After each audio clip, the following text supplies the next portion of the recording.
እንደዚህ አይነት ነገርም እየሆኑ ያሉት አንደኛው ለአንደኛው ስሜት ካልተጠነቀቁ ያስጠላል። ሲፈልጉ ሌላ ነገር የሚጠቀሙት ፍቅር ራሱ ሆኖ መጥቶ አሁን የዛሬው ቪዲዮ በጣም ያስጠላል። እኔ ይሄ ትናንትና የዛሬው አይደለም። የዛሬው ቪዲዮነቱ ሳይሆን ትናንትና የተለቀቀው ምንድነው? ተለምኖ ነው የሚሳመው፣ ተለምኖ ነው ምንም ነገር የሚሆነው። ምንድነው ያቺ በጣም ነው የሚያስጠላው። ምክንያቱም የሆነ እሷን በስነ ስርዓት ሰላም ስትላት ስታቅፋት ሲስማት ምናምን ወዮልኝ ተብሎ እንደተቆጡት ነገር እኮ ነው የሚሆነው። ይሸማቀቃል በጣም እግዚአብሔር አስቀምጦ ሽማጋ አይነት ስሜት ብቻ ስሜቱ ደስ አይልም። ግን ሷ ቤብ ብላ ስትለው በጣም ነው የሚያስጠላው። ማን ነው ቤብ እኮ ይሄን እኛ አሁን ስንናገር ምን አለ መሰለኝ ሌላ ነገር ነው ወደ ሌላ ቦታም ሲሄድ እና ደግሞ ምንም ሁሌ ነግረሹ ካልገባው ድንጋይ ላይ ውሃ ማፍሰስ ነው። እጽፍልሻለሁ እያለችሽ ነው። በጣም እኔ እንደውም የትናንትናው ላይ ጥሩ ይሆንላት ነው የሚመስለኝ ለሷ ከገባት ማለት ነው። ምን ማለት እንትኑ አይ ምልሽ እኔ ማለት እስከ ዛሬ የሚመጡት ሴቶች ምናምን ድራማ ስለሆነ ቦታ ተሰጣቸው አይሰማትም ብዬ ነበር ማስበው። ግን ሆን ብሎ በትንሽዬ በተፈጠረሽ ነገር እንደዚህ ካደረጋት ትልቅ ነገር ብታደርግ ደግሞ ብዙ ርቀት ነው የሚሄደው። ገና ከሷ ጋር ለምሳሌ ስሜታዊ ሆኖ የራሱ ጓደኛ ነው እንደዛ ስላወራ ብቻ ሴት አምጣ ሲሉት ኦኬ የኔ ፍቅር ሲሉት ወይ እኔ ቢሆን አጠናግሬው ነበር የሚሄደው። አይ ኖ ሴት አምጣ እንኳን ሲባል እሺ አመጣለሁ ሲል እኔ በጣም ነው እንትን ያለኝ። እንዴት እንደዛ ብለዋል እንዴ? የዛኔ ነበር ሲጀመር እኔ ልሄድ ብላ መነሳት የነበረባት። አይ ሲጀመር እኮ ሴት አምጣ ሴት አስገባና ከተጫወት ሲሉት እሺ አለ። ሴት አስገባለሁ ለምን ያኛው እንትን እያለ ስለነበረ ነው። ያኩዛ ነው ሲጀመር ሁሌም እንትን ሌላ ቦታ እኮ ፈታ እያደረገ ነው እኮ ማርያምን። ላይቭ እኮ ፈታ የሚለው እውነት ለመናገር ዳኒ ሲገባ ነው። ጨዋታ ይችላል፣ ቀልድ ነው፣ ሪል አይደለም። ሁለቱን ባይወራስ የሆነ ሃናኒውሽ ሴት ሁሉ ነው እንደዛ የሚል ብሏል አላለም?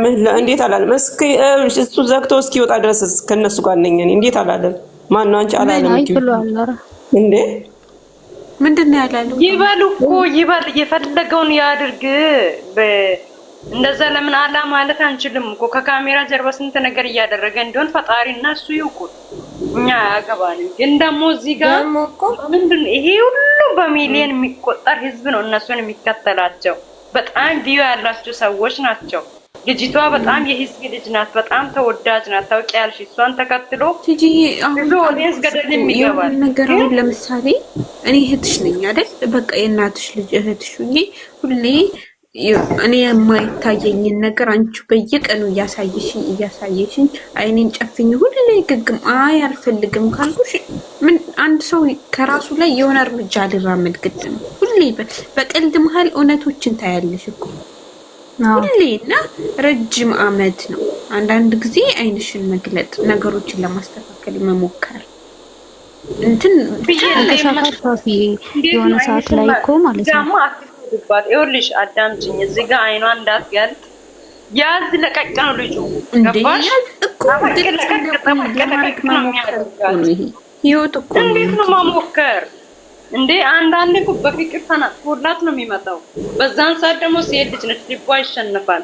እንዲማ አትፈርዱባት በእግዚአብሔር። ናይ ቲጂ የሚመጣበትን ሰሞን ወይ ጌም ሲኖረው ወይ ኦዲየንስ ለምሳሌ ልቦ አይመጣም እኮ እኛ ጋር ትንሽ ለምሳሌ እኛ ጋር እኮ ምናልባት 5% ይሆናል ከ100% ሊመጣ የሚችለው 95% በዛ ላይ ሊሆን ይችላል። የዛኔ ግን ህይወትሽ አሁን አይደለም ብላለች። ዛሬ ነገ ልጆች ወለሽ ከዛ ቤተሰብ ትልቅ ቤተሰብ መስርተሽ የሚል አይነት ህይወት ነው አይደል? አንድ ህይወት ስንገባ ያን መንገድ ማወቅ ነው። ይሆናል አይሆንም ውሳኔ ላይ መድረስ። ለምን አንድ ወንድ ልጅ 2 አመት አብረሽው ቆይተሽ ካላገባሽ ወይ የሆነ ነገር ካረገሽ ካላረገልሽ ሚስቱን እያጣበቅሽው ነው። ስለዚህ አንተ ስማ ያንተ ደረት የመንግስት ነው የግል ነው ማስወጪውን ብላቸው እነሱ ያስወጡልሽ። ምን አባብ ታስቀብጠው እኛ ገስታችን እኔ ለነሱ አሽቃብጣለሁ እንዴ ምድር የምትለው ቦታ ያስቆሽ እንዴ ወንድማችን ጸባየኛ ነው። ውጣ ውረድ እዛ ውረድ እታችሁን አዳምጥ። የወንድ ልጅ እንትን ሲሆን አያምርበትም እኮ ወንድ ልጅ አያምርበትም። ሴት ላይ ጋር ሲነካነክ ልክ ነህ። እኔ እኮ አሁን ራሱ ገንዘብ ወይ እኔ እኮ አክብሬው ነው አስገቢው ምናምን ነገር አልኳት ማለት ነው። ተኩረ ሲማኝ ብራስ አሁን መከታይ ሲሚኝ አሁን እኔ ያልኩ ምንድነው ይሄ የግል ነው የመንግስት ነው ብዬ ሲጠይቅ የግል ነው ብል ምን ችግር አለ? የምሬ እሺ አይዋ ጥያቄ አለኝ። ውዴ ልጠይቅሽ ብዬ ነው። ምንድነው በይ አዎ እህትዋ ሃይሚና ብሩኬ እነዚህ እማቃቸው መሰለኝ ፍቅረኛሞች ናቸው እንዴ?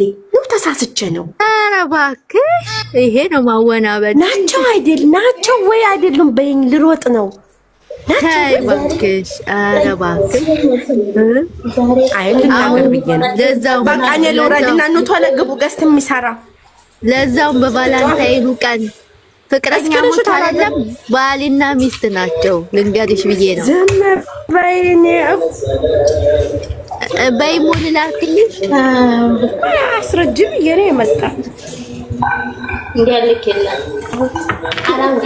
ለአንቺ ላስረዳኝ ዋ መታጭኝ አይመስልም። ተመታሽ። አይ